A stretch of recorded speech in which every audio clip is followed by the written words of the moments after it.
SIR ঘোষণার পরেই CEO দফতরের ওয়েবসাইট ক্র্যাশ হয়, আর তারপর সিইও দফতরের নয়া ওয়েবসাইট দেখুন, ceo.westbengal.wb.gov.in, সিইও দফতরের নয়া ওয়েবসাইট। সোমরাজ প্রতিনিধি আমাদের সঙ্গে রয়েছেন। সোমরাজ, তাহলে এই যে নতুন ওয়েবসাইট করা হয়েছে, এই ওয়েবসাইটেই যাবতীয় তথ্য পাওয়া যাবে? হ্যাঁ, এবার থেকে দেখো, এই ওয়েবসাইটেই সব কিছু তথ্য পাওয়া যাবে, নির্বাচন এবং ভোটার তালিকা সংক্রান্ত যাবতীয় তথ্য। আগের যে ওয়েবসাইট ছিল সেই ওয়েবসাইটটি বাতিল করলো রাজ্যের মুখ্য নির্বাচনী আধিকারিকের দপ্তর। ceo.westbengal.wb.gov.in এই ওয়েবসাইট থেকেই এবার থেকে 2002 ভোটার তালিকা থেকে শুরু করে বর্তমান ভোটার তালিকা, এমনকি আগামী দিনে রাজ্যে যে বিধানসভা নির্বাচন হবে সেই নির্বাচন সংক্রান্ত যাবতীয় তথ্যই এই ওয়েবসাইট থেকেই এবার থেকে পাওয়া যাবে। এবং শুধু তাই নয়, এর আগে রাজ্যে যত বিধানসভা নির্বাচন হয়েছে, লোকসভা নির্বাচন হয়েছে, যাবতীয় তথ্যই ওই ওয়েবসাইট থেকে পাওয়া যাবে। এবারে যেটা প্রশ্ন আসে, কেন এই ওয়েবসাইট থেকে নতুন করে ডিজাইন করলো রাজ্যের মুখ্য নির্বাচনী আধিকারিকের দপ্তর? গত সোমবার জাতীয় নির্বাচন কমিশন এই রাজ্যে এসআইআর ঘোষণা করার পরই একসঙ্গে 1 কোটিরও বেশি মানুষ এই ওয়েবসাইট ভিজিট করে, যার জেরে ওয়েবসাইট ক্র্যাশ করে। অর্থাৎ সেই ওয়েবসাইটটিতে যে পরিমাণ রক্ষণাবেক্ষণের প্রয়োজন ছিল তা ছিল না ওয়েবসাইটটিতে।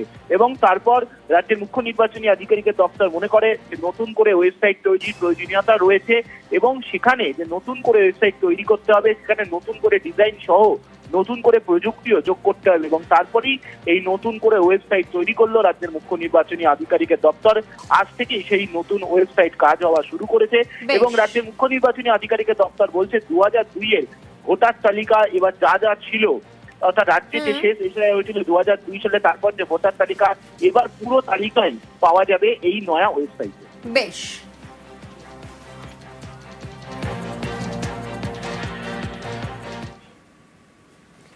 ভারতীয় বাবার 3 বাংলাদেশি ছেলে, হিঙ্গলগঞ্জে চাঞ্চল্যকর এই অভিযোগ। মুর্শিদাবাদ এবং কোচবিহারে বেআইনিভাবে ভারতে ঢোকার অভিযোগ, গ্রেফতার বেশ কয়েকজন।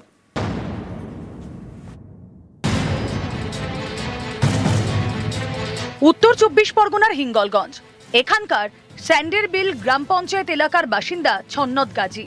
অভিযোগ, তাকে বাবা সাজিয়ে ভারতীয় নথি তৈরি করে ফেলেছেন 3 বাংলাদেশি। নামও উঠেছে ভোটার তালিকায়। স্থানীয়দের দাবি, গোলাম রসুল গাজী, সিরাজুল গাজী, রাজু গাজী এই 3 বাংলাদেশের নাগরিক বেআইনিভাবে ভারতে ঢুকেছেন। তারপর ভুয়ো নথি দেখিয়ে তৈরি করে ফেলেছেন ভারতের পরিচয়পত্র। এই নিয়ে পড়ে গিয়েছে জোর শোরগোল। ছন্নত গাজী আপনার ছেলে না, ওটা ভাইয়ের ছেলে। এর অ্যাকচুয়ালি বাড়ি কোথায়? বাড়ি বাংলাদেশি বাড়ি, বাংলাদেশি বাড়ি। এখানে কিভাবে করলো ভোটার কার্ড? ওই চাচার উপলক্ষে করেছে, চাচাজি চাচা চাচি তাদের। তাহলে এখানে দেখতে পাচ্ছি ছন্নত গাজী 3 ছেলেই বাংলাদেশি। এটা সম্পূর্ণ টিএমসি নেতাদের মদদে এবং এদের বিগ অ্যামাউন্টের একটা টাকা দিয়ে এখানে ভোটার লিস্টে নাম তুলে এবং সমস্ত কিছু সরকারি সুযোগ সুবিধা এরা পাচ্ছে। একদম কনফার্ম এদের বাড়ি বাংলাদেশ। সবই টিএমসির ভোট ব্যাংক বাড়ানোর জন্য। ভোটার কার্ড বা ভোটার লিস্ট এটা তো হচ্ছে আমরা তৈরি করি না, এটা করে সম্পূর্ণ সেন্ট্রাল গভর্নমেন্ট। তো সেই জায়গায় দাঁড়িয়ে কোনটা কি আছে, কোনটা বৈধ কোনটা অবৈধ, সেটা বিজেপি তথা সেন্ট্রাল গভর্নমেন্ট, যারা সেন্ট্রাল গভর্নমেন্টকে এখন নিয়ন্ত্রণ করছে তারাই বলতে পারবে। এমন কোনো অভিযোগ যেটা উঠছে, যেটা যদি সঠিক হয়, আইনানুগভাবে তার ব্যবস্থা নেওয়া অবশ্যই উচিত। মুর্শিদাবাদের লালগোলা, বৃহস্পতিবার গভীর রাতে এখান থেকে গ্রেফতার এক বাংলাদেশি। অনুপ্রবেশে সাহায্য করার অভিযোগে গ্রেফতার করা হয় 2 ভারতীয়কে। কোচবিহারের হলদিবাড়ি থেকেও গ্রেফতার বাংলাদেশি। নাম নিলয় মণ্ডল, বাড়ি বাংলাদেশের রংপুরে। তার সঙ্গে গ্রেফতার করা হয়েছে এক ভারতীয় মহিলাকেও। তার বাড়ি দক্ষিণ 24 পরগনার কুলতলিতে। বাংলাদেশি যুবকের দাবি, ওই মহিলা তার স্ত্রী। নিউজ 18 বাংলা। অবৈধভাবে সীমান্ত পারাপারের চেষ্টা, বাংলাদেশিকে গ্রেফতার করলো বিএসএফ। স্বরূপনগরের তরালি সীমান্ত থেকে গ্রেফতার করা হয়েছে। জিয়াউল প্রতিনিধি আমাদের সঙ্গে রয়েছেন। জিয়াউল, কতজনকে গ্রেফতার করা হয়েছে? দেখো, এখনো পর্যন্ত 11 জন বাংলাদেশকে গ্রেফতার করেছে স্বরূপনগর থানার পুলিশ। মূলত স্বরূপনগরের বিথারি হাকিমপুর গ্রাম পঞ্চায়েত তরালি সীমান্ত এলাকা থেকেই কিন্তু এই 11 জন বাংলাদেশকে গ্রেফতার করে। মূলত এরা ভারতের বিভিন্ন জায়গায় কাজের সূত্রে দীর্ঘদিন ধরে ছিল। যেহেতু এসআইআর প্রক্রিয়া শুরু হয়েছে, ফলে তারা এই সীমান্তবর্তী চোরা পথ দিয়ে কিন্তু একেবারে সীমান্ত দিয়ে তারা বাংলাদেশে ঢোকার চেষ্টা করছিল। তখনই বিএসএফ এর নজর আসে এবং সেই সময় কিন্তু তাদেরকে জিজ্ঞাসাবাদ এবং আটক করে, এমনটা কিন্তু জানা গেছে। পরবর্তীকালে স্বরূপনগর থানার পুলিশের তুলে দেওয়া করা হয়। মূলত এর মধ্যে প্রায় 4 জন মহিলা, 3 জন পুরুষ এবং 4 শিশু রয়েছে, এমনটা কিন্তু পুলিশ সূত্রে খবর। ফলে এই 11 জনকে কিন্তু বসিরহাট আদালতে তোলা হয়েছে, তার কারণ বাংলাদেশ সীমান্তেই তারা ঢোকার চেষ্টা করছিল, এমনটা কিন্তু জানা গেছে। ফলে 11 জনকে গ্রেফতার করেছে স্বরূপনগর থানার পুলিশ। বেশ।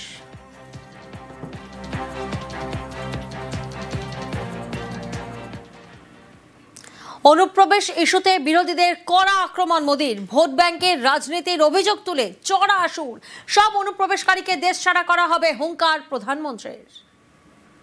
वोट बैंक की राजनीति के लिए राष्ट्र की सुरक्षा को जानबूझकर खतरे में डाला गया। जब हम इस विषय को गंभीरता से उठा रहे हैं तो कुछ लोग देश हित से ज्यादा अपने स्वार्थ को ऊपर रख रहे हैं। ये लोग घुसपैठियों को अधिकार दिलाने के लिए राजनीतिक लड़ाई लड़ रहे हैं। इनको लगता है कि देश एक बार टूट गया, आगे भी टूटता रहे। हम भारत में रह रहे हर घुसपैठिए को बाहर निकाल करके ही रहेंगे। একতা দিবসের মঞ্চ থেকে কংগ্রেসকে নিশানা মোদীর। সর্দার বল্লভভাই প্যাটেল থেকে আম্বেদকর ও নেতাজির প্রসঙ্গ তুলে কড়া আক্রমণ। आजादी के बाद जिन लोगों को देश ने दायित्व सौंपा, उन्हीं लोगों ने वी द पीपल की स्पिरिट की हत्या करने का प्रयास किया। उन्होंने अपनी सोच और विचारधारा से अलग हर व्यक्ति और संगठन का तिरस्कार किया। देश में राजनैतिक छुआछूत को एक कल्चर बना दिया गया था। हम सभी को पता है कांग्रेस सरकारों में सरदार पटेल और उनकी लेगेसी के साथ क्या क्या हुआ है। इन लोगों ने बाबा साहब आम्बेडकर के साथ जीते जी और उनके जाने के बाद भी क्या किया, नेताजी सुभाष चंद्र के साथ क्या किया, डॉक्टर लोहिया और जयप्रकाश नारायण जैसे लोगों के साथ भी कांग्रेस ने यही किया। हमें गर्व है देश को बांटने वाली इस राजनीतिक छुआछूत को खत्म किया है। কংগ্রেসের বিরুদ্ধে মিথ্যাচার, ইতিহাস মুছে ফেলার চেষ্টা নরেন্দ্র মোদীর। পাল্টা তো মল্লিকার্জুন খাড়গে। 1964 में आरएसएस और जमात इस्लामी से सरकारी कर्मचारियों के जुड़ाव पर रोक लगा वल्लभ भाई पटेल के जमाने में ही लग गई। कांग्रेस को हर बात के लिए दोष देते हैं, लेकिन आपके करतूत क्या है वो आप देख लीजिए। आपको कुर्सी मिली इसीलिए पूरा इतिहास को मिटाने का कोशिश मत करो। ये हमेशा पंडित जवाहरलाल नेहरू जी और वल्लभ भाई पटेल को झगड़ा लगाने की कोशिश करते। नेहरू जी ने खुद यह कहा है, भारत की एकता का शिल्पी, और पटेल जी ने नेहरू को कहा देश के आदर्श और जनता के नेता। পরিবারতন্ত্র থেকে সন্ত্রাসবাদ, একের পর এক ইস্যুতে কংগ্রেসকে নিশানা মোদীর। কাশ্মীরের প্রসঙ্গ টেনেও হাত শিবিরকে তোপ। सरदार साहब ने देश की संप्रभुता को सबसे ऊपर रखा, लेकिन दुर्भाग्य से सरदार साहब के निधन के बाद के वर्षों में देश की संप्रभुता को लेकर तब की सरकारों में उतनी गंभीरता नहीं रही। सरदार साहब की नीतियों पर चलने की जगह रीढ़ विहीन रवैये को चुना। जैसे उन्होंने बाकी रियासतों का विलय किया, वैसे ही पूरे कश्मीर का विलय हो, लेकिन नेहरू जी ने उनकी वो इच्छा पूरी नहीं होने दी। कश्मीर को अलग संविधान और अलग निशान से बांट दिया गया। कांग्रेस की लचर नीतियों के कारण कश्मीर का एक हिस्सा के अवैध कब्जे में चला गया। पाकिस्तान ने आतंकवाद को हवा दी। कांग्रेस हमेशा आतंकवाद के आगे नतमस्तक रही। आज कश्मीर आर्टिकल 370 की जंजीरों को तोड़कर पूरी तरह मुख्य धारा से जुड़ चुका है। आज पाकिस्तान और आतंक के आकाओं को भी पता चला है कि भारत की असली ताकत क्या है। ऑपरेशन सिंदूर में पूरी दुनिया ने देखा है, आज अगर कोई भारत पर आंख उठाता है तो भारत घर में घुसकर मारता है। हर बार भारत का जवाब पहले से बड़ा होता है, पहले से ज्यादा निर्णायक होता है। ये भारत के दुश्मनों के लिए एक संदेश भी है। ये लौह पुरुष सरदार पटेल का भारत है। ये अपनी सुरक्षा और सम्मान से कभी भी समझौता नहीं करता है। বাংলায় বিজেপি ক্ষমতায় এলে থাকবে না কাঁটাতার, এক হয়ে যাবে ভারত বাংলাদেশ।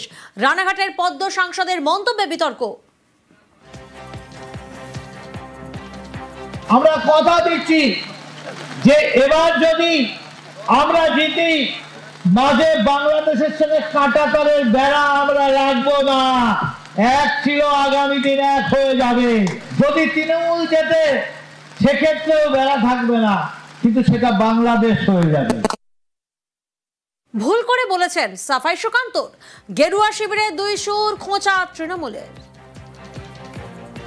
আমার মনে হয় কোনোভাবে তিনি মিসকোটেড হয়েছেন। কাঁটাতারের বেড়া রাখবো না কিভাবে হতে পারে? কাঁটাতারের বেড়া তো আছেই, এবং গোটা সীমান্তে যে এখনো 400 কিলোমিটারের বেশি যা ফাঁকা জায়গা আছে, সেই জায়গাটাকে তাতে কাঁটাতার দিয়ে ভরাট করা হবে।